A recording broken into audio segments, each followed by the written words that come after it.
Time now for our weekly flick through some of Greater Manchester's weekly papers, and joining me for a look at some of the main headlines is Susannah Wright from South Manchester today. Susannah, thank you very much for joining us this afternoon. We're starting with a new job, something we've mentioned on Channel M before, for a former Coronation Street star. Yes, Sean Wilson, who many will know as Martin Platt, is taken to cheese making, and he seems to be doing quite well. He's got two at the moment. I think one's called Muldoon's Picnic, I think it is, and the other one, How's Your Father? And he's going to be selling them to people in Chorlton actually this weekend at a deli there called Barbican. So I think there'll be plenty of people flocking there to get a bit of cheese from Sean. It's not necessarily the most obvious career move, is it, from Corrie's cobbles to cheese making? No, I must admit, when I first saw it, I thought, is this a joke? It's a bit weird, but having spoken to him on the phone, he's very passionate about it, and he says he's been a big foodie for a long time, and he's doing the whole sort of process himself, and he wants to make a go of it, and is obviously doing well, because I think one of the cheeses is up for a cheese award. And presumably as well, he must have done a lot of work on this to prepare to know, about the flavours and developing the cheeses and making them, because they're not like any other cheeses you get. No, exactly. He said he met a guy called Bob Kitching, who I understand is a sort of, big in the world of cheese, and been learning the ropes from him. So Sean himself has got his own company, the Saddleworth Cheese Company, and he's doing the whole process, the pressing, the cutting, and putting it in wax to sort of make it look nice, as well as sort of to keep it, to preserve it. So yeah, I think he's going to do well, I reckon. Fascinating. You've also got the story of two pensioners who've been covering the miles in their mobility scooters. Yes, this was a crazy one. Two guys aged 84 and 69 decided to go from Northern to Blackpool on mobility scooters to raise money for the Royal British Legion and shop mobility charities. And I spoke to them before they went, and they were going, oh yes, it'll be about 12 hours, and in the end it took them 16 hours.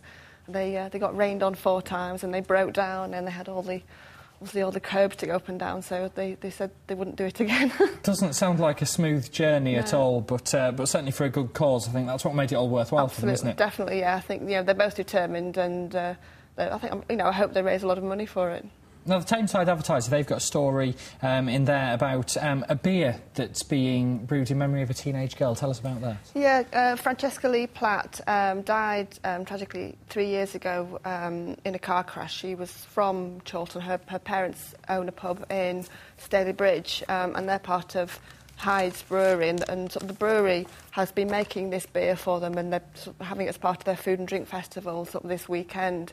So it's called the Francesca Lee Ale, and I spoke to her mum, and she said, so obviously sad, difficult circumstances, but it's a nice way to have a sort of a lasting legacy in a way for their daughter. It's a really interesting way of paying tribute to somebody. It's something I've not heard of, but I can imagine, for family and friends, it might be quite nice for them. They go and they can enjoy the drink, and they'll chat about her. It promotes sort of talking and remembering, doesn't it? Absolutely, yeah. And I mean, Wendy, the mum, was saying that Hyde's have sort of done this off their own back, and they're a family firm, so they wanted to sort of do something to help, and I think that's definitely a nice way to sort of remember somebody.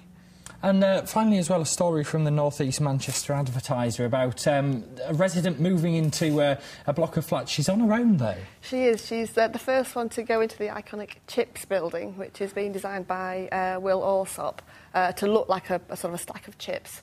We've got a picture there. She looks a bit lonely, standing there all on her own. She does. It's a des res, definitely, I reckon. But I'm sure she'll have more neighbours soon, but she'll be rattling around. But it's interesting thing to be the first one to take charge of a huge building, I think.